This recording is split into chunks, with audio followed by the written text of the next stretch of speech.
Ready? There's the intro.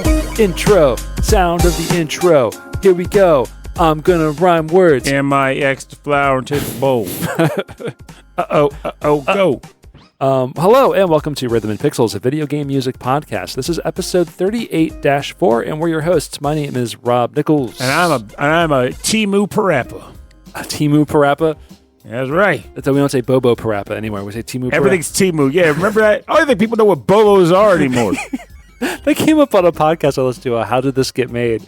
They called like Bobos were like shoes that were not name brand shoes. Yep. And so if it was like you didn't have like a name brand pencil, it was a Bobo pencil. Like I remember when I was a kid, we had kangaroos. Kangaroos, yeah, roos, right? I had roos. But they were considered Bobos in the city. Yes. Yeah. It was bad. It didn't have Nike on them or whatever. I wore Keds. I do remember Keds too with a Z. Yeah. They still make Keds. Buster Browns. Yeah, Buster Browns. Holy crap. Buster Browns. Anyway. Little freaking like sailor cap kid with a dog. That's not Cracker Jack. You might be thinking Cracker Jack. That's also that was Buster Browns. That was Buster Browns at the mall. Also the mall. Remember malls? Anyway, we are a video game music podcast. Every week, we listen to great video game music, and then every month, we bring it to you, our listeners. With a little bit of weirdness, like the existence of a mall. Yeah. Remember those? A little bit of nostalgia for cartoons and malls and things in the 80s and the 90s. This is what we do because we're in our 40s. That's right. So our last episode was our Rhythm and Pixels chat episode where we talked about everything from TV shows to video games to life. And I'm going to have to go back and listen to it to remember all the little things we talked about. I guess somehow not aquatic. None of that life was aquatic. Talked about food for a lot of the beginning of it. Yes, because food is life. So if you're hungry, you're going to be hungrier during that episode. Mm-hmm. Yeah. You might be hungry before the end of this one, too. I know I will be. I usually am. So the topic this month is if you are living in the U.S., then you know this is Black History Month. It is a good month to acknowledge and celebrate, or just acknowledge. You don't even have to celebrate, just acknowledge. Yeah, acknowledge and appreciate. Yes. There you go. And learn. And you can also learn. If at least to get you past the fact that your potential only Black history knowledge is that George Washington Carver dealt with peanuts. Like, there's more to it than that, I swear. There's a lot more. There's a whole culture you could be exposed to. Like the creator of jelly. Yeah. No, I don't know who made jelly. I don't know. I have no idea who came up with the concept for jelly. Yeah, I don't know. Who did make up jelly? Some. I was going to say. Her name was Karen. God, and they got along like peanut butter and jelly. Oh, that's a family. There you go. All right. So anyway, I thought we would focus on not just Black video game characters, but we would try to find good Black game developers, Black game artists, music artists, and showcase those things on our show this week. And that's what we're going to do. So if you're listening to the show and you yourself are a Black game developer or a Black game enthusiast, please let us know. Send us an email, rhythmandpixels@hotmail.com. We would love to do an addendum episode or an appendix, or what do you call it? Like an additional episode to this episode. And it goes to, I'll tell you right now, like I don't have a ton of experience in the video game sphere for this, but like remember last year, I think it was last year, where we had that guy on that I met at PAX Unplugged.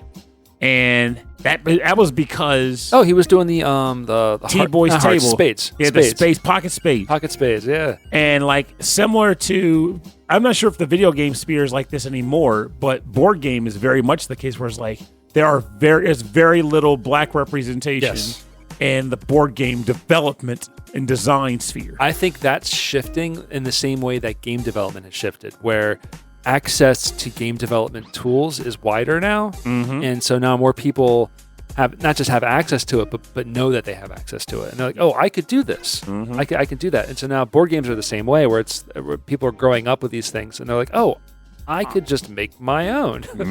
Yeah. And it's a beautiful thing because again, he came up with this pocket spades, and it's a cool idea where he was like, he came at it in the same way that I would have thought of it, where it's like, man, all my people like to play spades, and I don't feel like playing spades. I want to play a game.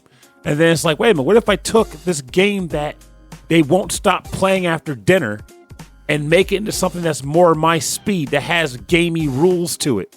And he came up with it, and it was friggin' awesome. But what I learned was I didn't understand that there was a cultural significance of spades in the black community. I didn't know that. I didn't know that at all.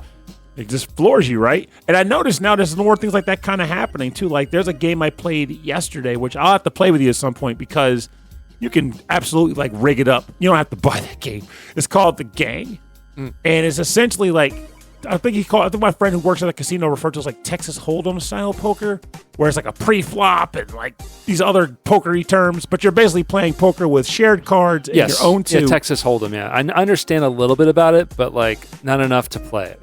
Neither did I, but it doesn't matter. Yeah. When you're playing it, it just works because the way this game works is collaborative poker. Oh. And you're trying to determine in proper order who has the weakest hand to the strongest hand by the end of the phases. Light game, genuinely good time though, especially with the right crowd where you're like, what the heck, man? I'm the level 2. Nah, man. Your hand can't possibly be worse than mine. Yeah. It's good. It was a good time. That sounds really, really good. I feel like card games and like traditional, like the deck of card games are kind of surging back in. Yes. I think with the popularity of Balatro and things like that are sort of like sign me up. Yeah, I'm into it. I think it's a great idea to like not just reuse mechanics, but to build upon mechanics like this, especially mechanics that everyone kind of already knows. Yes. It's a good way to get people to step into your game that would otherwise be reluctant. Anyways, let's just jump right into it. I have a few things picked out here. It's even numbered episode, so I'm starting it off. I can pull up my little document here. It wants me to use AI for now. Should I use AI on this? Hell no. Hell no. Absolutely not. It's going to build up on its own, but not with any help from us. All right, so we're going to start with some music. Okay, I found some pretty cool stuff here. This is from a development studio called Aerial Night Studio. Okay. Is Dan Wilkins and Neil Jones. So these are black-owned game studios. Okay. Their game is called We Never Yield, and it looks pretty rad. It's almost like it looks like a speed running adventure style game, like a lot of action. Just note I'm looking it up. So the music is by Dan Wilkins. I think Neil Jones is the primary developer, but also maybe attributed to some of the music. But the music is awesome. Music is so good. It ranges everywhere from like metal to hip hop to like classical, but then like classical remix with hip hop. It's really, really cool. The art style is super cool. We're gonna listen to a track called V for Venomous from We Never Yield, composed by Dan Wilkins.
We're back. You're listening to music from.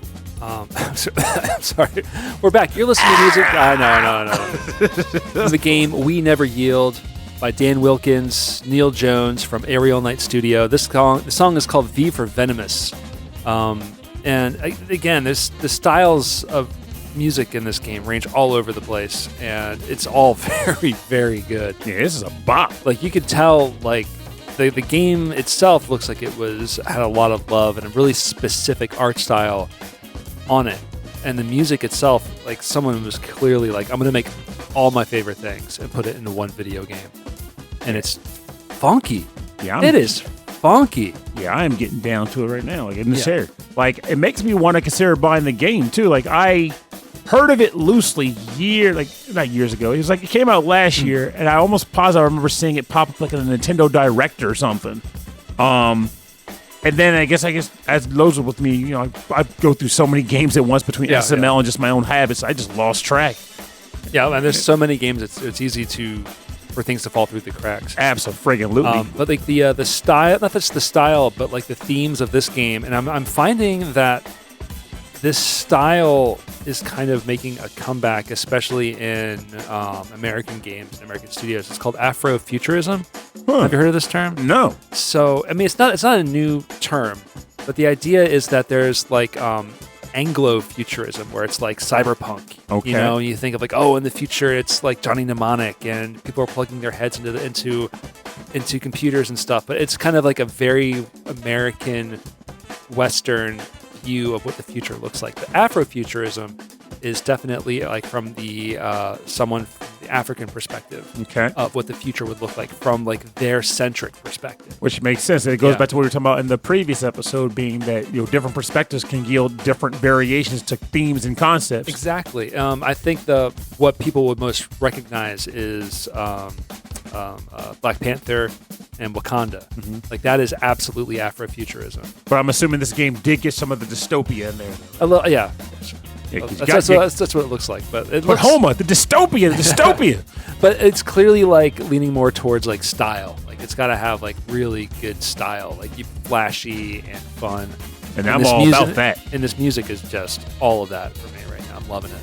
Yeah, like, I feel like this is the sort of thing where I'd be in for the OST by itself, if anything. Yeah, and the OST's on Bandcamp. So if you like what you're listening to this show, this is like, it's all going to be on rhythmandpixels.com. All the links to the studio's web pages, the games, and where you can get the soundtracks too. They're really, really good. Oh yeah. All right, so what's your first pick? So I'm at this from a different angle. I think I ended up specifically going with like video game characters. And the way I kind of did it was, nowadays I realized when I started looking more into game characters, like black game characters, because they don't just come to mind unless they're like the ones that really stick out to you, right? I realized there's a lot more than there used to be. Well, I mean, because on the last episode we talked about like an anime, if there was like a black character. And the Japanese animators or writers were like, I don't know how they sound like. Let's turn on Yo MTV Raps. Yep, yeah. Pretty much. And there wasn't a lot of representation at all in like the 90s. That's right. Yeah. That's right. And now we got a lot of options, especially if you're in a fighting game. But I'm going to go back to a time when we didn't have a lot of that. And I got excited for things that just were like almost like hand-me-down characters. And also, this choice is going to prove that it wasn't just the Japanese developers that got it wrong sometimes. Also, the American ones. So this is from the game Revelations Persona, Be Your True Mind. Oh, I thought this was going to come up. Of course it was. This is Mark's theme from that game, and it was composed by Kenichi Tsuchiya.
welcome back. You're listening to Mark's theme from the game Revelations Persona Be Your True Mind from the PlayStation 1, composed by Kenichi Tsuchiya. And the thing about this game is that if you've been listening to this show at any point over the years, you probably have come to learn at some point that I'm a huge fan of the Persona and Shin Megami Tensei franchise. My first game in the franchise I was allowed to play or able to play was specifically Persona 1. And when I first came across it at Electronics Boutique, I saw the game on the shelf when it first came out, but the box was very nondescript. Like, it had a description of the plot loosely on the back of the box, but there was very little imagery or anything on it. So I was like, what the heck is this? I was able to convince the staff at the store to put the disc into their display PlayStation and let me play it on the floor. So I played like over an hour in the store. And when I came across a number of things I liked was like aesthetically and whatnot, but the thing that really got me, believe it or not, was seeing a black playable character in the party. Because, yeah, by this point, Final Fantasy VII had come out, which might come up later in the episode, came out, but there weren't really many black characters, definitely not black characters in RPGs. Yeah. So I was like, yeah, I want to play this game. And then I bought it, took it home, and this character was extremely stereotypically black in his dialogue. There was even a part in the game, he was the only character that cursed in the entire game, except for maybe Chris. But he cursed. They did the same thing with Barrett, too, in Final Fantasy VII, right? Yeah. He was like the random swearing guy. And he had pretty cool hobbies. He was really into painting and art and the like. So it was like spray painting, graffiti, and painting on canvas. And a number of things made me go, this is a pretty cool character. I like this character's existence in the game. Come to find out years later, though, that wasn't the actual character, but implant that the U.S. translation team put in for the U.S. release. Originally, it was just like another character, just like another of the white kids in the game, or Japanese white kids in the game. And they decided, no. We want to make a bunch of changes. One, they want to get a lot of the darker elements out of what Shin Megami Tensei games are known for. They wanted to try to swap that out. And they did it in such weird ways. Like, they made the main character's hair go from black to red.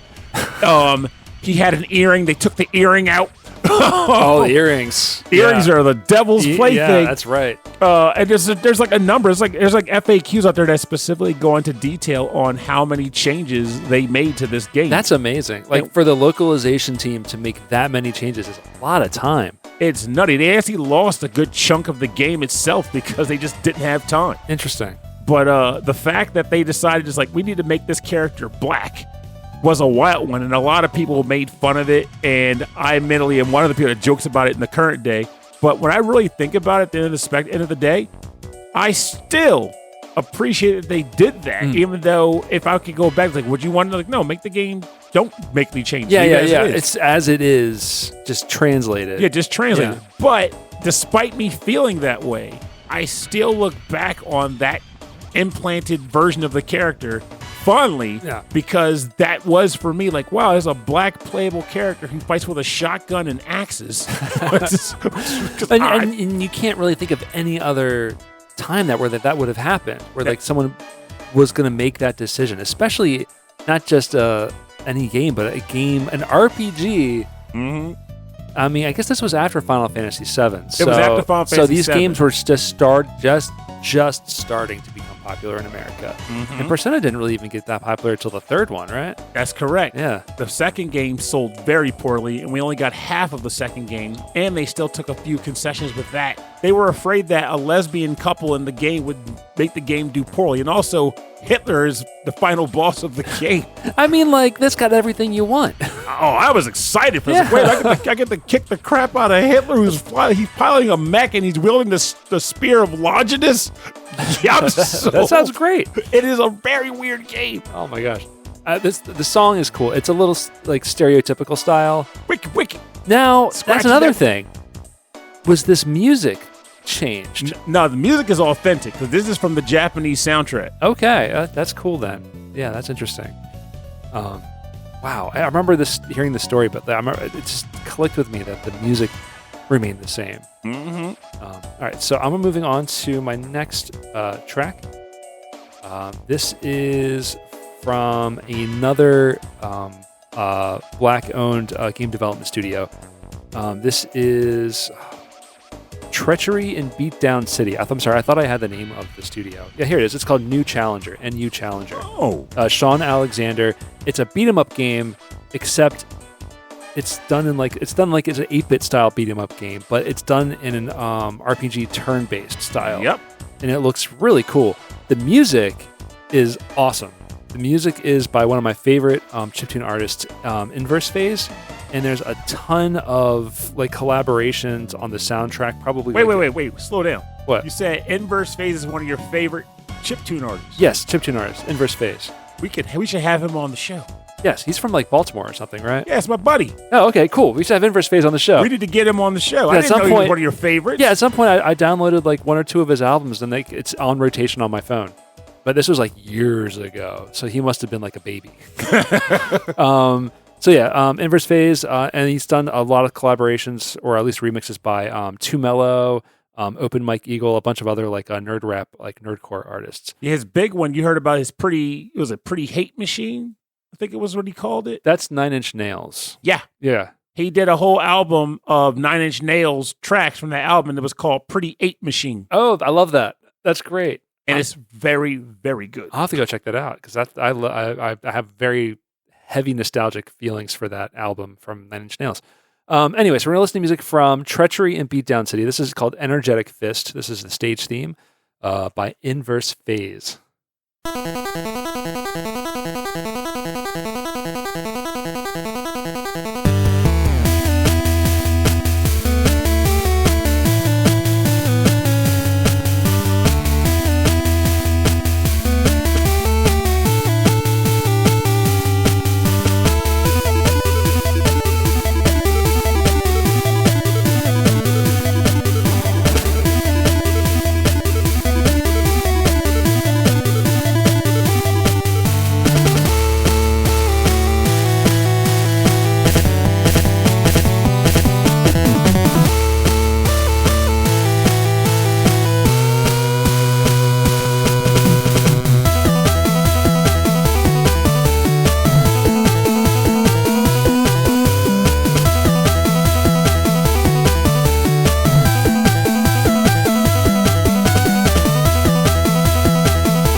Back. You're listening to music from Treachery in Beatdown City.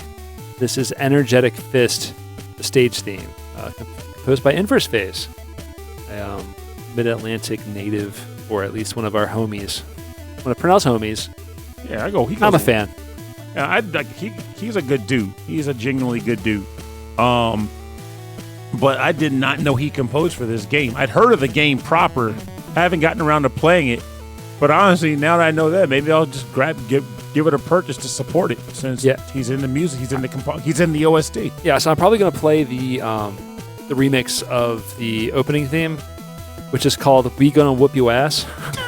That's different. For the bonus round, just a little preview for that there. There's more to come because soon. This is definitely like Fama Tracker. Like this is, I hear only like 4 voices on this: like the noise channel, the bass of the triangle wave, and 2 square waves. There's not much else going on here. It's really good.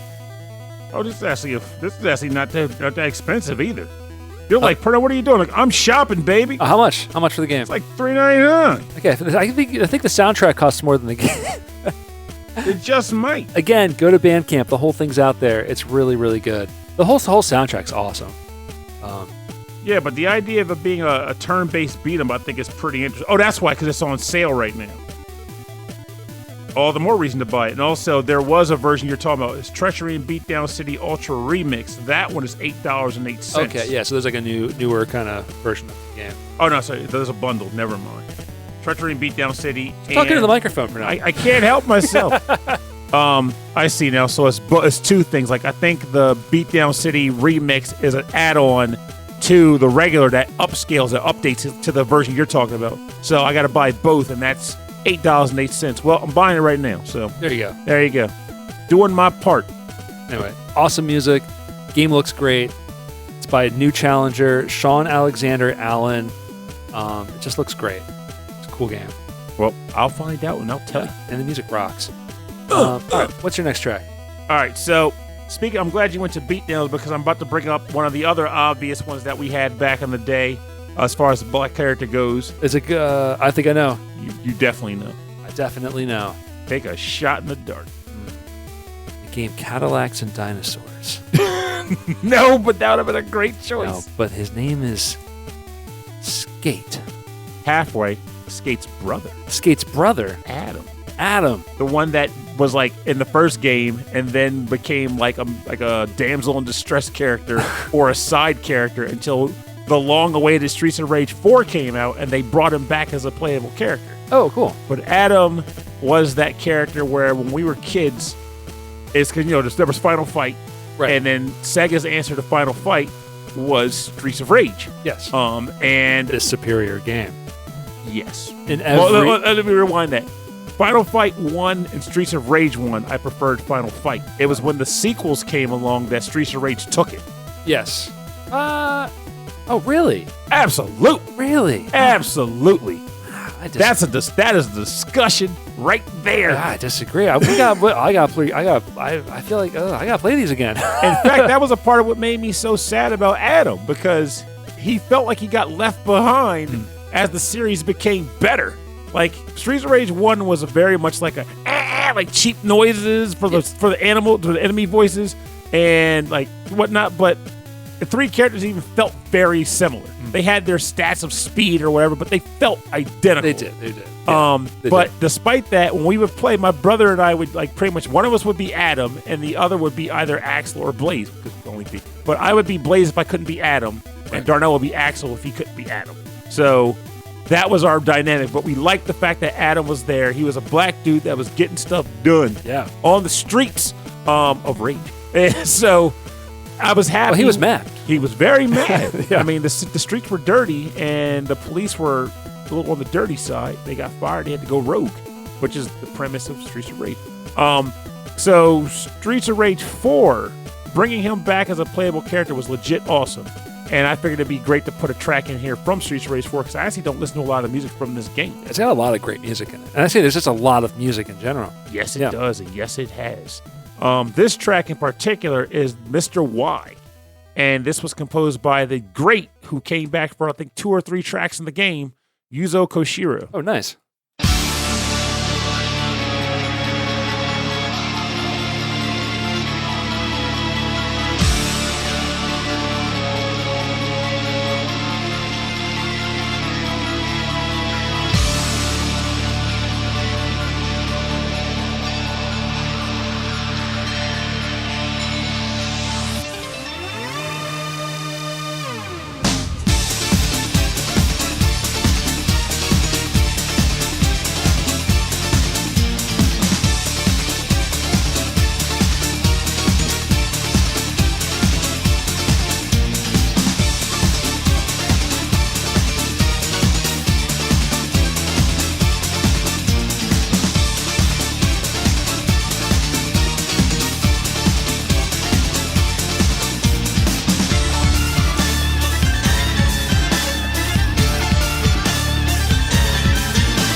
Welcome back. You're listening to Mr. Y from the game Streets of Rage 4, composed by Yuzo Koshiro.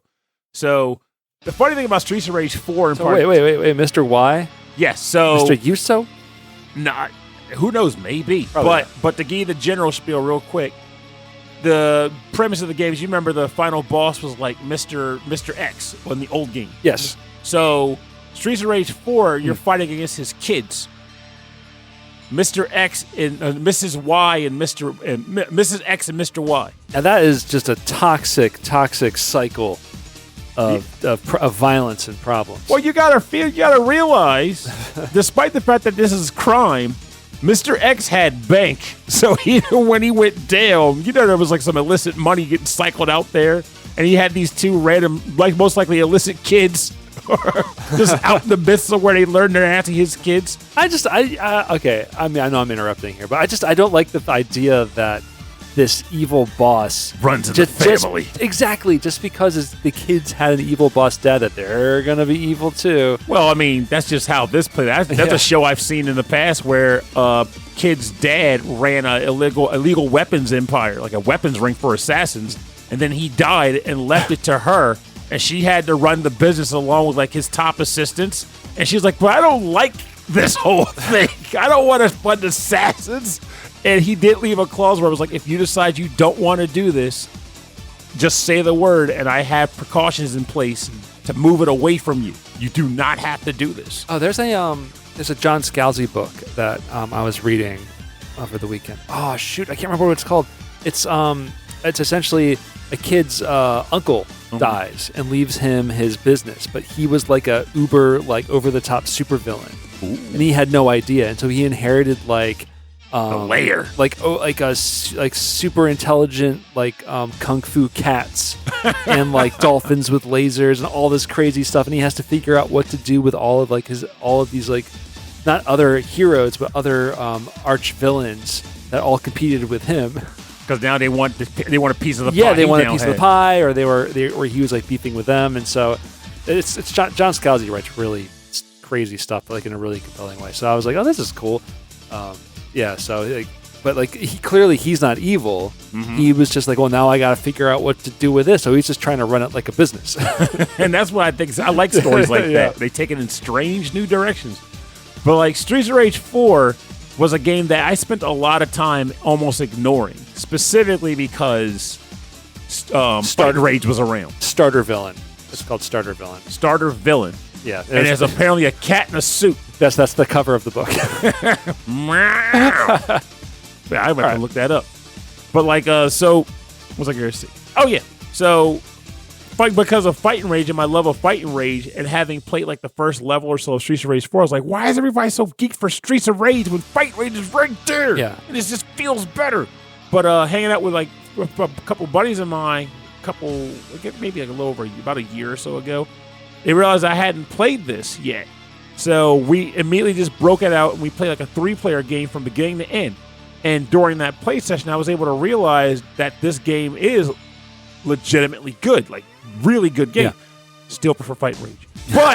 But I really do like this game. And they did give Adam a very nice glow up in this thing. Oh, good. He throws down. And it's not a situation where like it's his brother or him. It's like they're both their own style of characters. You have to unlock his brother, though. He's not in the game by default. Instead, they replaced his brother with a kid named Cherry, who fights with an electric guitar. Which I've seen that. That looks cool. Yeah, that's who I played as my character too. Because like beat people with a guitar sounds right up my alley. That sounds perfect. Yeah, buddy.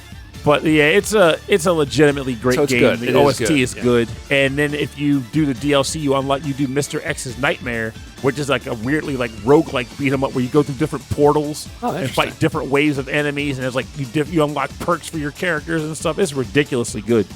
They did a great job. I thought it was just additional like content, like an extra stage or two or something. No, the whole roguelike mode. You do get 2 characters. You get the police officer that's in the game initially is like a villain who I think she kind of turns good towards by the end of the game. I can't remember off the top of my head. But you basically get her, you get Sheva. Remember the character everybody was obsessed with in the old Streets? It was like, oh my God, it's Mr. X's right-hand man. Yes. Yeah. From Streets of Rage 3, I think. Yeah. 2 and 3. Because first it was 2, but then in 3, they're like the first boss, which is how like, if people were like, Why do you believe Streets of Rage 3 was so much harder than Streets of Rage 2? Like, well, the second to last boss of the second game is the first boss of the third game, and they didn't nerf him at all. No, it's really hard. It's just hard. They were like, you're going to spend some time on this one. Mm-hmm. Such a good. All those games are freaking great, man. All right, so my next track, I'm going to bring it into more like story style. So like how I think I talked about the last episode where I met, like, my friend group really diversified when I left high school into the workforce, and specifically working at an arcade. And getting into fighting games introduced me to so many more people. Mm-hmm. And then I discovered that, like you said, you mentioned earlier that if you're looking for black characters, there's so many in fighting games. There really wasn't for a long time. That's true. Street Fighter 1 and 2 had the boxer, Mike Bison. And that was it. But then Street Fighter 3 came around, and you had Sean. Whoa, slow down. You forgot a guy. Remember the new challengers? Didn't that have DJ? Oh, DJ. I forgot DJ.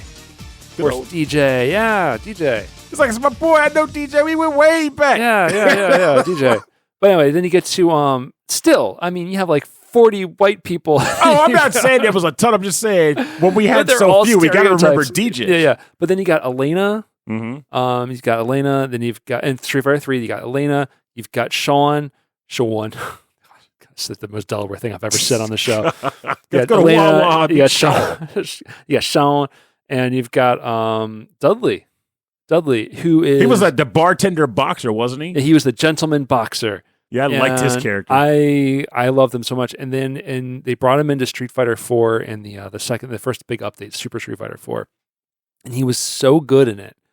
He wasn't like overpowered. He was just really good and just really fun to watch. And getting into competitive Street Fighter, like the highest levels, especially, I mean, Western play especially, but in the highest levels of Street Fighter is very diverse. Mm-hmm. It's just people. It's all races, and it's really great to see that. One of my favorite players is Smug, because he has a smug face when he beats people, and he plays Dudley in every game that he can, and he's really really. I good. love the contrast there. By the way.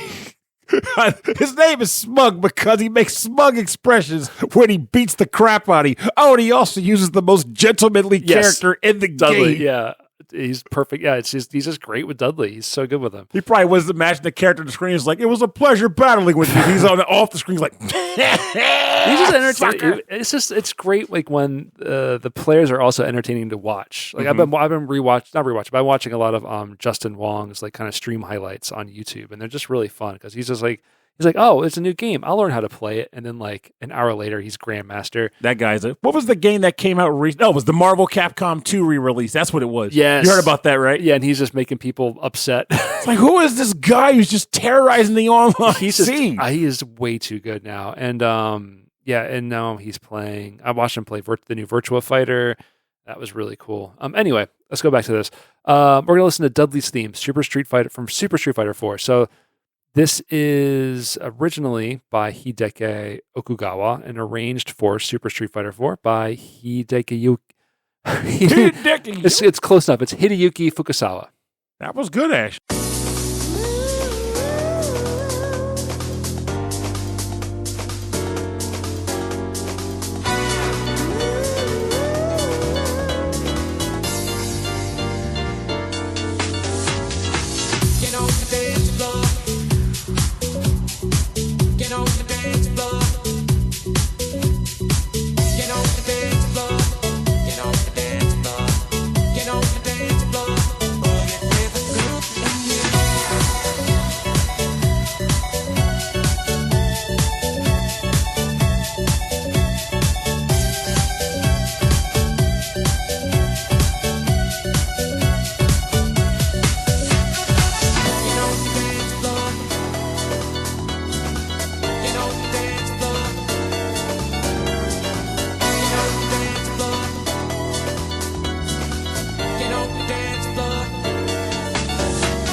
Get on the dance floor. Get on the dance floor. Get beat down on the dance floor. But look at those. Spectrum. This is the theme of Dudley from Super Street Fighter 4. Hideki Ukugawa, arranged by Hideyuki Fukasawa. The music of Street Fighter 3 was divisive when it came out, just as was Marvel Capcom 2. People expected, the Yoko Shimomura Street Fighter 2, or like the anime kind of video gamey sounds of the Street Fighter Alpha series. And then you go into this, and it's like, oh, this is rap music, this is jungle. And then you got Dudley, and Dudley comes in with a straight up house track. Get on the dance floor. And then it comes to Super Street Fighter 4, and it's a very, very similar vibe, but it's sped up a little bit. It sounds more like garage rather than house music, and I really, really like that about it. And I love that Dudley, the gentlemanly boxer, rather than being like, well, maybe we could give him like an old-timey song, or maybe we could give him like, well, he's a black character, we'll give him a rap song. No, they give him a house song. Yes. They give him the dance music, and I love that. It's just so cool. And I'm also trying to remember, didn't he also hold roses sometimes? Yes, that was his taunt. It threw me off that he could hold a rose in a boxing glove. Yeah, and he throws it. Yeah, so it can hit you. The thing is that the rose has a hitbox on it. So it doesn't do any. I think it does like a 0.5% of damage. It's purely for taunting. You could kill him, but there's really no way. The to level do of precision would be immense. But you can use it to throw and then make the person have to block it, and then you can rush in while they're trying to block or parry the rose. Why would they bother? Is it because it was, even though it doesn't do much damage, it would still stagger them? It'll still stun them, at least a little bit of hit stun for you to hit them. So if you're not ready for it, and I think you can still do that in Super Street Fighter 4. I can't quite remember, but I love that. And Street Fighter 3, taunting had the side effect of giving you buffs, which is why you saw it all the time. Oh, okay. And I wish they would do that more in other games. Like they add taunts, but you never use them. I feel like the problem is that with taunts, if taunts give you buffs, it feels like it would almost be an unfair advantage to people that are already good, because you'll have time to taunt when your opponent's just laid out all the time. So it's like, knock him down. I'm buffed up. Knock him down. Well, I mean, you're going to taunt when you have a knockdown, and if you're just learning, or if you're not as good, you're still going to get a knockdown. What are you going to do with that time? Jump away? Taunt. Taunt, yeah. Go to taunt. You say, go, go, go. Like Ken with the little fingers going, come on, get up. And get on the dance floor. You should do. I never knew that until last year. I'd be watching replays. I'm like, oh, they're taunting each other. That's so awesome. That means they're so good at the game. I'm like, oh, wait, no. That means he's got extra hit. That might need to become my new taunt. I'm out in the street. Somebody give me a little, just look at him get on the dance floor. Just start doing some spins in the middle of the grocery store. What's this guy doing? Yeah, a little talk box. Get on the dance floor. Get the last box of Honey Nut Cheerios. Get on dance floor. Hey, sucker. Does that happen often? Oh, sometimes. Sometimes you're reaching for the same box. The last can of chicken jambalaya chunky soup. Bam. Give me that. Get on the dance floor. And you're the last boss. That's right. For that chunky soup. Dang right. 2 for 3. Look the heck out. All right. What's your last track? So this character is from a game that I played a little bit of, put it down, and I keep telling myself, go the heck back to it because you clearly like it, but the game is also very difficult, and I need to be ready to focus to play it. The game is called Bayonetta, and the character Rodin is essentially the proprietor of this place where you go to buy your upgrades called the Gates of Hell. It's a bar / weapons vendor / item shop. Of course. Because he's multifaceted. This guy likes to make Halo bank, man. Yeah, diversify. Yeah. But he's the swagger on this guy. This is a case where I feel like it might be a little stereotypical in there when they created him, but it's the right guy where you're just like, this guy is awesome. I like him. So I decided to choose the track for the Gates of Hell store or bar from the game Bayonetta, composed by Hiroshi Yamaguchi.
welcome back. You're listening to The Gates of Hell from the game Bayonetta, specifically, at least in my knowledge, the first game. Welcome to the Gates of Hell. I'm like, oh, this is chill. This is way too chill for I that. could spend a little more time here. Well, he makes great drinks. And weapons. And weapons. And weapons. As he went to look into starting this game back up, and I questioned, like, wait a minute, do I have this on the Switch? And realized that I don't own it on the Switch. And realized that back when I could have got it on the Switch, I told myself, why the heck would I buy this when I bought Bayonetta 2 for the Wii U? Remember that ancient relic? I don't regret that. I can still play it. I haven't bought it. You never owned a Wii U, but I you might have played it at my house once. I haven't owned a Nintendo once. console since the 64. But you might have played it at my house once or so when I was in the apartment. Maybe, yeah. But I want to go back to it because Bayonetta was a very good game for flow. Like, people talk about Devil May Cry a lot, but I think as far as flow state went and just like getting into that rhythm, Bayonetta had it, and the weapons were a lot of fun in this game too. Though I still think my favorite was still in Devil May Cry 3. You got the electric guitar. Because can you tell there's a theme here? There's with a me? theme on the show. Yeah. Pernell wants to beat somebody with a guitar. With a guitar, just whack him, El Kabong. But remember that? But I can put you in touch with somebody. Somebody named Kabong. Kabong. But this game also has some pretty cool weapons. I think my favorite was you could get a pair of fire and ice claws and then ice skates. Just skate around slashing people with kicks. That's great. It was a really cool concept. And she also fought with her hair, which was really related to my D&D character that I came up with a long time ago. So I was like, wait a minute, a character who fights with her hair. I'm sold. But yeah, Bayonetta is a great game. It's a difficult game. But it's got tons of style. And Rodan is no exception to that. So his name is Rodan? Rodin, so it might be pronounced Rodin, but I'm going to go with Rodan because it sounds like Godzilla too. But it's there's scenes where he'll light a cigar with a gun. It's it's weird. Bah! Oh god. Right. That sounds in line with what I've heard about this game. It's so good. And then the action sequence could be ridiculous, just running up the side of buildings that are falling from the sky, crazy stuff like that. It's just good. Oof. And who knows if we'll get a Bayonetta 4, but the fact that we were able to get 3 of them is awesome enough. Yeah, there are. I forgot. There are a few of them. And Bayonetta's in Smash, right? Mm-hmm. Smash. I actually have the Smash Brothers amiibo for her.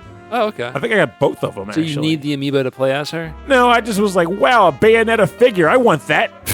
So I bought it. Because for a while... I played a little bit of that game. Smash Bros. is... Well, the thing is, I was just happy with that character. Bayonetta and Smash Bros. Just seemed like such a weird addition to make. But it was a fitting one. I thought so, too. I mean, I know it fits, in the game style, but, all the characters, I'm like... Bayonetta? Yeah. It's I'm sold. Give me that. So... pit Bayonetta against Cloud and have a field day. Yeah, right. Bayonetta against Mario. That's fire to her hair. Yeah. All right, so we're going to turn this track down, and we're going to get into the part of the show we call the bonus round. Welcome to the bonus round. Pour you a drink? Nah, drinks for me. I'm thirsty. I have a problem. The bonus round is where we play covers and remixes and arrangements based on our theme. And so I chose some more music from... I had a couple tracks here, but I got to pick this one because this is great. This is We Gonna Whoop Yo Ass from Treachery and Beatdown City. Beatdown City. Sizzy! The track is called Beatdown City. In parentheses, We Gonna Whoop Yo Ass. This is by Open Mike Eagle, Too Mellow, and Inverse Phase. I hope you enjoy it.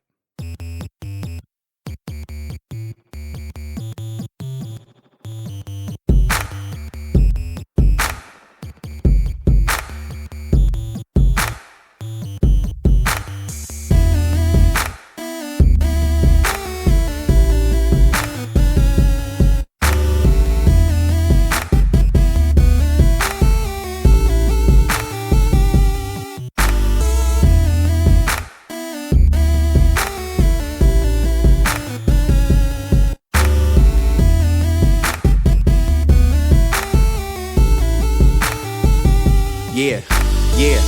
They call me when ninja people attack the street. My president's black and y'all gon' give him back to me. I spend half the week training and doing tournaments. I spar with gangbangers with Yankee shurikens. It's too late now if you out of chances, bro. Your hands is low, gotta hail an ambulance to go. Direct hit or a glance and blow. A scrape knee paid me, not the ransom note.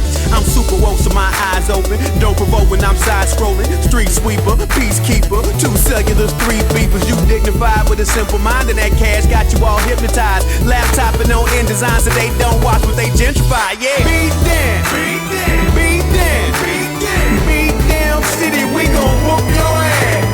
Beat down, beat down, beat down, beat down, beat down city. We gon' whoop your ass. Beat down, beat down, beat down, beat down, beat down city. We gon' whoop your ass. Beat down, beat down, beat down, beat down, beat down city. We gon' whoop your ass. I'm fighting real people and fighting ninja teams. It's black and white plus every color that's in between. I fight with gangs attack me. I fight to hail a taxi. Ain't no once in a while, fighting's a daily happening. And the reason why I can't say exactly, I was known as the Apache of 8th and Lansing. I'll make it fancy, fighting or break dancing. I hit a back brain kick after my 8th handspring. Ain't no friends, backstabbers and knife twisters. I fight bikers, both motor and bicycler. I'm just like you, I'm a product of my environment. I'm half brick and 1/16 tire iron. This ain't no slap boxing, we don't pretend to scuffle. I make the whole rule book and still will bend a couple. I fight like big companies over business struggles, or anime heroes do when they friends in trouble. It ain't gotta be noble, I fight for stupid reasons. I find a reason to fight against any human breathing.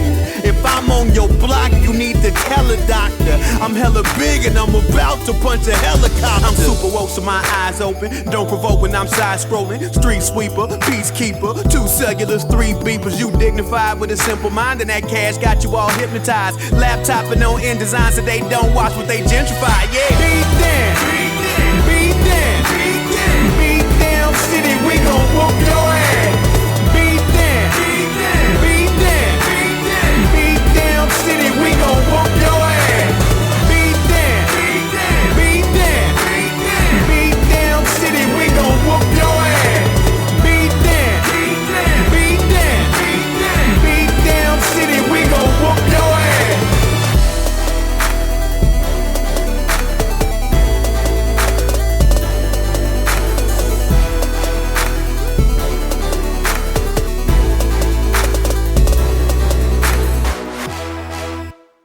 I appreciate Yeah, that you're doing that. here at Rhythm and Pixels, we don't condone punching helicopters. No, whoa. First of all, Rhythm doesn't condone it. Pixels does. I absolutely condone punching helicopters. Yeah, that was Beatdown City, We Gon' Whoop Your Ass. From Treachery and Beatdown City. That was Open Mike Eagle, Too Mellow, and Inverse Phase. So, yeah, that's pretty rad. That was really good. Yeah, it just I was keeps getting better. at first I was like, I'm not feeling it. But the moment it hit a point where I was like, oh, I feel it. Well, there's a thing on YouTube where it's like, oh, well, I made a rap beat using like video game music. I'm like, oh, okay, cool. And then it's like, oh, wait, no, I made a rap song.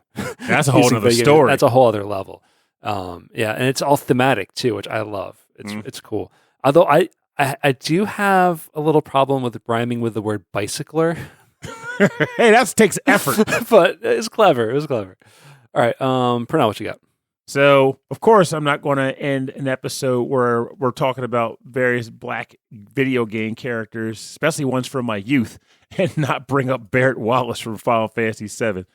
He was one of the first characters that got revealed in the character art for Final Fantasy VII back when the hype train was rolling strong. Yeah. And he didn't end up in my final party, but the character himself I thought was legitimately awesome. Even though they gave him the stereotypes like, oh, Cloud, let me talk jive and curse every 5 seconds to you, brother. Yeah. He also was a devoted father. He led an eco-terrorist organization that was legit. He had a gun for an arm. Yeah. How did he fire that thing and not like melt his wrist from the heat? How does he fold his sheets? he's become a one-handed folder. Yeah. He just puts it down, or he might have an attachment that we never see. Like he just replaces the gun with a fake arm or when he has prosthetic to do hand. laundry. He has laundry attachment. Yeah, there it is. It makes sense. Yeah. But like he was a very cool character, very stylized. They gave him good personality traits and characteristics that they didn't have to do. And I appreciate that, despite the fact that I still joke about him swearing a lot. And if you've ever not seen the Robot Chicken parody of Final Fantasy VII, they leaned on that too, and it was hysterical.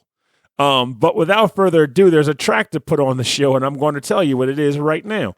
This is a cover of Those Who Fight Further, one of my favorite boss themes in the franchise, believe it or not, from Final Fantasy VII, covered by Chocobo Band.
Okay, and that was from...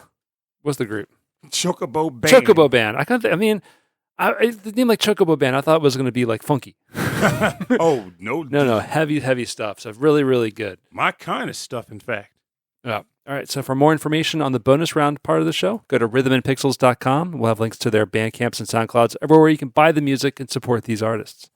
Hey yo, you better flee hops or get your head flown 3 blocks. L-key rappers hearts pumping like B-blocks. And every year I gain clout and my name sprouts. Some brothers that still be virgins, the track never came out.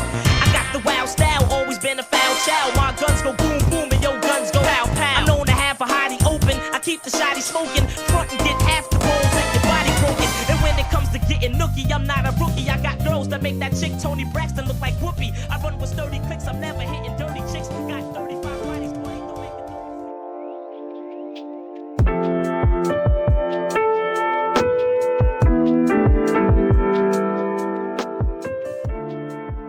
All right, thank you everybody for joining us on episode 38-4 of Rhythm and Pixels. This is our Black History Month episode, which we should be doing. We should have been doing. Well, I mean, it comes and goes, but I feel like even on the months, we still bring it up. We do still bring it up. Yeah, it's true. Anyway, if do you have anything else you want to mention before we head out? Any honorable mentions on your list or no? The main one I always had on here, but I couldn't think of a track to bring on. It was from the Walking Dead Telltale game, Lee Everett and Clementine. Oh. They are fantastic characters, and that's the only scenario where I actually liked and played through the entirety of a Telltale game. Lee Everett is a great character. He was a person he got sentenced to prison for. I can't remember the specifics of whether he did it or not, but he murdered somebody who slept with his wife. He get to jail, and on the transport to prison, the zombie apocalypse kicks off, and the guy who was transporting him gets killed, and he runs off in the woods. And he comes across a girl who's left alone in her house because her parents were killed. So he takes her out of the house with him, and he pretty much takes care of her for a while before he eventually dies himself. And before he dies, he says his goodbye to something. Essentially, he gave her all the skills she needed to survive in the apocalypse by herself. Oh, wow. And it's a really good story. You feel it. Oh, wow. Yeah, I have zero experience with Walking Dead stuff, so I have to check that out. Yeah, it's one of those things where, like, Mike Myers used to joke about the dad game trend and, like, how every game is about dads protecting kids, yada, yada, yada. And I was like, well, there's a reason why it's become popular, and of all the ones, this is one of the peaks to me. It works. It works for me, too. For me, Spiritfarer. I love Spiritfarer. Main character, a little black girl named Stella, who is herself working her way to the afterlife. But the story is less about her, but more about her experiences. Actually, I think traveling through Japan and all the other characters she meets along the way. Yes. Yeah. But anyway, for more information about our show, go to rhythmandpixels.com. We'll have links to all of the artist stuff there, and we'll also have all the track listings from this episode and access to all of our other episodes. I overstepped you. You can also send us an email. rhythmandpixels@hotmail.com. We want to hear from you. And go to our website. www.rhythmandpixels.com. Everything I said before is exactly the same again. Go to the website. All of our stuff is there. We just had a bunch of episodes on Spotify taken down. So if you want to hear all of our bonus beats episodes or all of our little mixtape episodes that we did in the past, you can check them out on YouTube. You can check them out on Apple Podcasts or anywhere else. Spotify is just a little stickler for those things. I get it. What are you going to do? We're a podcast. We have no choice in the matter. Yeah, there's not a lot we can do. I mean, what platform we're on, we have very little choice, and they just get picked up. So if you're listening to us, thank you very much. And if you want to support the show, you can go to Patreon, patreon.com/rhythmandpixels.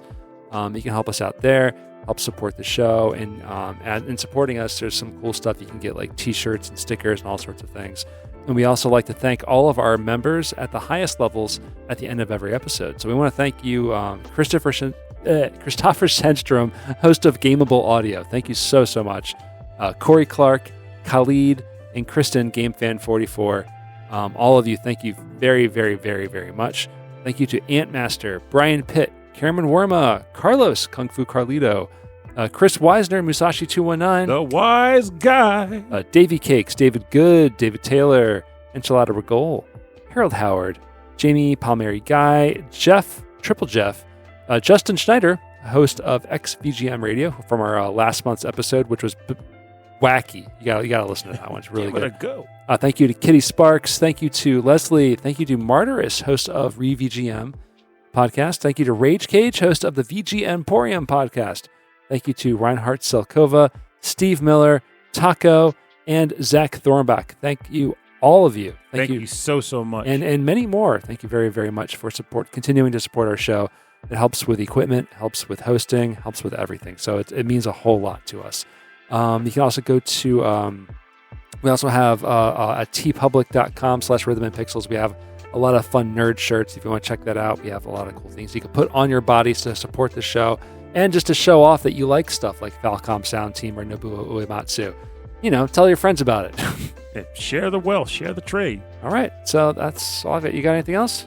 No, just blitzy. Gotta get out of here. Thanks for listening to the show. My name is Rob Nichols. And I'm Pernell. Have a great week. And remember, everybody in themselves comes from different lived experiences. They come from different walks of life. And as a result, they all earn and develop their own experience, like an RPG. It's not simply a matter of leveling up and getting a new number. You also learn new traits, new concepts, new thought processes that other people might not share, which is why it's great to have access to multiple types of people, lots of diversity, collaborating, exchanging ideas, and giving birth to brand new ideas. It's like mixing peanut butter and jelly. It's so good. Bring it back around. All the time. That's how I roll, baby. But yeah, it's always good to interact with multiple people from different walks of life and learning and sharing and exchanging ideas, because you always come out with something awesome and better as a result. Don't limit yourself. What's the point of that? It's just stupid.